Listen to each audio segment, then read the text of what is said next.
Posted by you/additional ear 3686. Hello everyone, my husband and I have been arguing about this all day, and I need some outside perspective. My husband picked up our daughter, Cindy, from school, and he saw her speaking to a schoolmate she had previously had a crush on. For context, last year during a sleepover, my husband and I overheard Cindy's friends lightly teasing her about having a crush on this boy. My husband also gently teased her with some innocent jokes, like the Cindy and boys sitting in a tree, kissing kind of silliness. He sometimes brings it up randomly to tease her, like asking if she wants to invite her boyfriend when we go on family outings. She never actually dated him or was even friends with him, as far as we know. Her dad just likes to tease her. Anyway, apparently over the summer, the boy was injured in an accident and missed the first couple of weeks of school as a result. When my husband was picking her up, he saw them talking and noticed that the boy had significant scarring on his face and hand. When he asked her what had happened to him and what they were talking about, saying that the boy looked disappointed, she explained that he had been in an accident and that he was just asking her out on a date, but she had turned him down.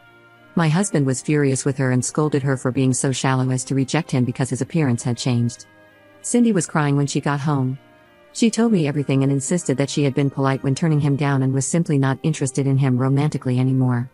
I told my husband to apologize to our daughter and that he should never have made her feel bad for turning down anyone's romantic advances.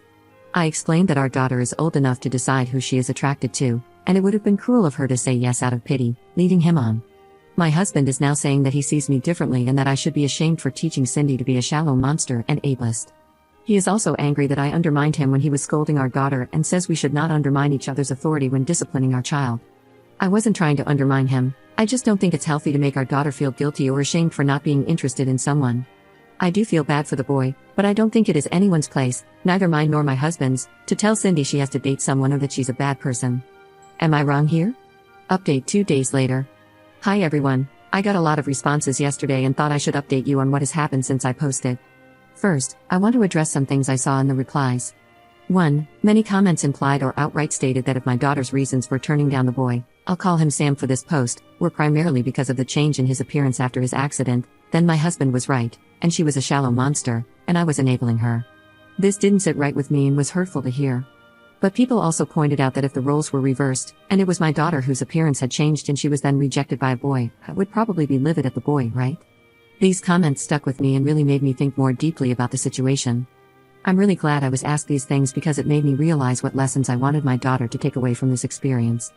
I realized that although I would be upset if this happened to my daughter, I would not be upset at someone for rejecting her as long as they treated her with respect and dignity. I would be upset at the unfair situation she was in, but I would never expect someone to make it their mission to rectify this injustice at the expense of their own autonomy. Instead, I would comfort my daughter and explain that people are like puzzle pieces, not all of them fit together. Just because a boy she liked wasn't her puzzle piece doesn't make her any less valuable or beautiful. One day, she might find someone who fits well with her.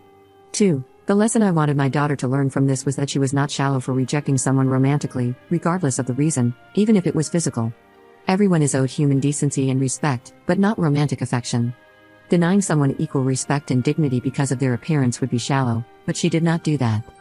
Her romantic affection is not a commodity to be distributed, it belongs to her, and she is not obligated to be fair when it comes to who she wants to share it with. It is hers alone, and it's a privilege she gets to bestow on someone she likes and who treats her well. 3. A lot of the comments really made me realize how important it is for Cindy to feel that her consent matters. What might start with just going on a date she doesn't want to go on could one day escalate into her being pressured or coerced into dangerous, traumatizing situations or abusive relationships. Thank you so much to the commenters who shared their stories, which helped me realize how important this is. 4. Some people claimed that I would likely leave my husband if his appearance changed, but sorry to disappoint you, I would never do such a thing. I love my husband so much and my relationship with him is stronger than just dating or a crush. We have built a life together, and his appearance changing wouldn't change that. We have been married long enough that my attraction to him and love for him go far deeper than looks. Maybe it would be a different story if we were just dating and barely knew each other, but things change once you make vows to stick together in sickness and in health. 5. Many people are claiming that my husband is a monster and abusive. It may seem that way if all you know about him is this one situation, but he is a full human being. He does more for this family every day than I could ever express in one post. He has issues with anger, in that he often says things he regrets in the heat of the moment, but when he cools off, he is always open to listening and communicating. I now realize how damaging his teasing of Cindy about Sam was last year, and I will make sure that doesn't happen again. However, I assure you all that this was done out of ignorance, not malice. He loves Cindy to bits and would never intentionally do something to harm her. Okay, onto what happened yesterday. My husband woke up and left the house early, so I didn't get a chance to talk to him. When Cindy woke up, I made sure she was okay and told her I wanted to talk to her about what happened the day before. Her friend's mom gave her a ride home, and she got here before my husband did, so we were able to have a heart-to-heart. I told her that she doesn't need to explain to me or anyone why she changed her mind about Sam, and I explained all the things I mentioned above. I told her that Sam is going through something very hard and she should be kind to him, but she doesn't owe him a date if she's not interested in him romantically. I reassured her that she isn't shallow and should never feel pressured to do something with someone she doesn't want to do. I also explained that her dad was upset and said things he didn't mean, but he still loves her, and so do I. She started to cry, so I held her for a while. She told me she was upset more than anything because her dad thinks of her as a bad person. This broke my heart, so I told her I would talk to him about it when he got home. When my husband got home, I told him we needed to talk about what happened yesterday. He didn't want to at first, but I insisted and told him it was about Cindy's well-being, as she was still upset and even thought her own father believed she was a bad person. This upset him, and he said of course he didn't think that. I explained my thoughts to him, and although he was a bit resistant at first, insisting he just didn't want Cindy to become a shallow person, he really listened when I explained how people might take advantage of her in the future if she starts to feel like her consent and desires don't matter. I didn't show him the post I made, but I wrote down some of the comments and stories and told them to him. I explained that they were stories I found on Reddit from people who had experienced something similar.